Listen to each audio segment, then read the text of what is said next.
Telecom office AP circle. మా demands ప్రధానంగా ఏంటంటే స్టాండర్డ్ పే స్కేల్స్ ఇవ్వాలి. ఈ బిఎస్ఎన్ఎల్లో పనిచేస్తున్నటువంటి ఎంప్లాయీస్ అందరికీ కూడా సమాన వేతనం అనేది మా హక్కు. ఆ హక్కును కాలం రాస్తూ మేనేజ్మెంట్ డైరెక్టర్ అయిన వాళ్ళకి ఒక రకంగా, డిఓటీ నుండి అబ్జర్వ్ అయిన వాళ్ళకి ఒక రకంగా చేస్తుంది. కాబట్టి కంపల్సరిగా సమాన వేతనం అనేది మా హక్కు. దాని గురించి ఒకటి. తర్వాత 30% సూపర్ అన్వేషన్ బెనిఫిట్స్ అనేది ఇవ్వాలి. ఎందుకంటే ప్రతి ఎంప్లాయీకి కూడా కాస్ట్ టు కంపెనీ అనేది సేమ్ ఉండాలి. అది ఉండట్లేదు. దానికి రెండవ పిఆర్సీ వాళ్ళు ఇచ్చినారు, 30% రికమెండ్ చేశారు. ఆ 30%ని కూడా అమలు చేయాలనేసి కోరుతున్నాము. మొత్తం అన్ని అమలు చేశారు, 78.2 కూడా అమలు చేశారు. కానీ 30% సూపర్ అన్వేషన్ బెనిఫిట్స్ అమలు చేయలేదు. అలానే స్టాండర్డ్ పే స్కేల్స్ కూడా అమలు చేయలేదు. కాబట్టి వాటిని అమలు చేయాలనేసి దేశవ్యాప్తంగా మేము నిరసన తెలుపుతున్నాము. అట్లనే ఇంజనీర్స్ అయిన వాళ్ళు ప్రతిభావంతులు 15,000 మంది పైగా ఉన్నారు ఈ బిఎస్ఎన్ఎల్లో. అలాంటి వాళ్ళని వదిలేసి వేరే వాళ్ళని ఎక్కడి నుండో ఎక్స్పీరియన్స్ లేకుండా, అనుభవం లేని వాళ్ళని ఈ బిఎస్ఎన్ఎల్ మేనేజ్మెంట్ ఎంటీగా, మేనేజ్మెంట్ ట్రైనీగా నియమించుకుందామని చూస్తుంది. దానికి వ్యతిరేకంగా మేము పోరాటం చేస్తున్నాము. తర్వాత మా హక్కుల గురించి మాత్రమే మేము పోరాటం చేస్తున్నాం, కానీ ఎటువంటి డిమాండ్స్ కూడా లేదు. అలాగనే ఏపీ చాలా ముందంజలో ఉంది. 4% గ్రోత్ రేట్లో ఉన్న దాన్ని ఇక్కడ నుండి 300 పైచిలకు మెంబర్స్ని J2 నుండి SD అయిన వాళ్ళని వేరే దగ్గరికి డిస్ప్లేస్మెంట్ చేశారు. ఇది మాస్ డిస్ప్లేస్మెంట్ జరిగింది. దీనికి నిరసనగా కూడా మేము అందరము ఈ నిరసన తెలుపుతున్నాము.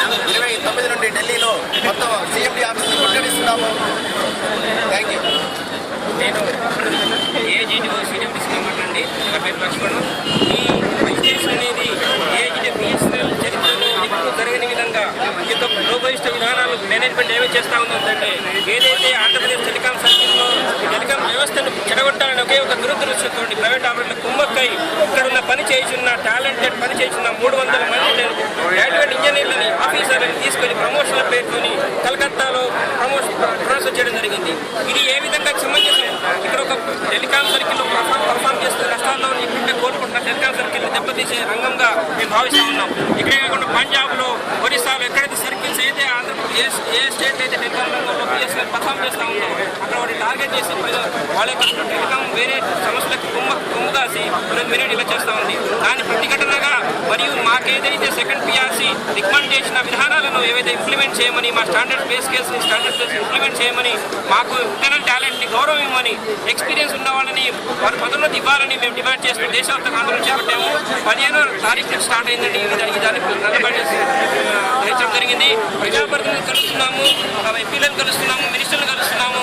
మా యొక్క ఆందోళన ఈరోజు ఆగేది కాదండి. ఒకవేళ మేనేజ్మెంట్ కనుక ఈ వారం మొత్తం కూడా సోమవారం నుంచి మేమందరం కూడా సామూహిక సెలవులపై ఉన్నాము. ఒకవేళ అప్పటికి కూడా మేనేజ్మెంట్ కనుక మమ్మల్ని పిలిచి మా యొక్క విధానాలు ఏంటని మమ్మల్ని డిస్కస్ చేయకుండా ఏమైనా ఇంకా ఒత్తిడికి వెళ్ళినట్లయితే ఇంకా తీవ్రతరం చేస్తాము. ఢిల్లీలో మేము ధర్నా చేస్తున్నాము. ధర్నా కాదు, ఘెరావ్ కూడా చేస్తాము. ఏదైతే మేము అరెస్టులకైనా దేనికైనా సిద్ధంగా ఉన్నాము. మేనేజ్మెంట్కి ఇదే మా హెచ్చరిక.